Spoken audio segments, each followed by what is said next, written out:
విమాన ప్రమాదం నుంచి ఒకరు మృత్యుంజయుడైనట్టు అహ్మదాబాద్ సిపి జిఎస్ మాలిక్ తెలిపారు. 11A నెంబర్ సీట్లోని ప్రయాణికుడు ప్రాణాలతో బయటపడినట్టు చెప్పారు. ప్రస్తుతం ఆ వ్యక్తికి ఆసుపత్రిలో చికిత్స అందిస్తున్నట్టు తెలిపారు. విమాన ఘటనలో మృతుల సంఖ్య ఇప్పుడే ఏమీ చెప్పలేమన్న అహ్మదాబాద్ సిపి నివాస ప్రాంతంలో కూలినందువల్ల సంఖ్య ఎక్కువే ఉండే అవకాశం ఉందన్నారు.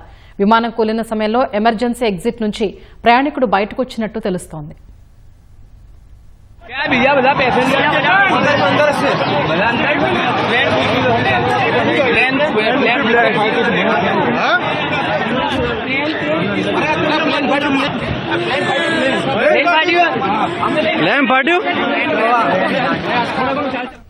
విమాన ప్రమాదం నుంచి ఒకరు మృత్యుంజయుడైనట్టు అహ్మదాబాద్ సిపి జిఎస్ మాలిక్ తెలిపారు. 11A నెంబర్ సీట్లోని ప్రయాణికుడు ప్రాణాలతో బయటపడినట్టు చెప్పారు. ప్రస్తుతం ఆ వ్యక్తికి ఆసుపత్రిలో చికిత్స అందిస్తున్నట్టు తెలిపారు. విమాన ఘటనలో మృతుల సంఖ్య ఇప్పుడే ఏమీ చెప్పలేమన్న అహ్మదాబాద్ సిపి నివాస ప్రాంతంలో కూలినందువల్ల సంఖ్య ఎక్కువే ఉండే అవకాశం ఉందన్నారు. విమానం కూలిన సమయంలో ఎమర్జెన్సీ ఎగ్జిట్ నుంచి ప్రయాణికుడు బయటకు వచ్చినట్టు తెలుస్తోంది.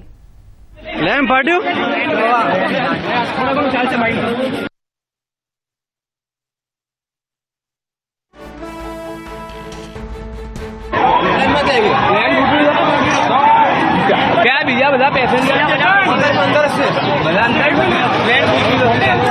प्लेन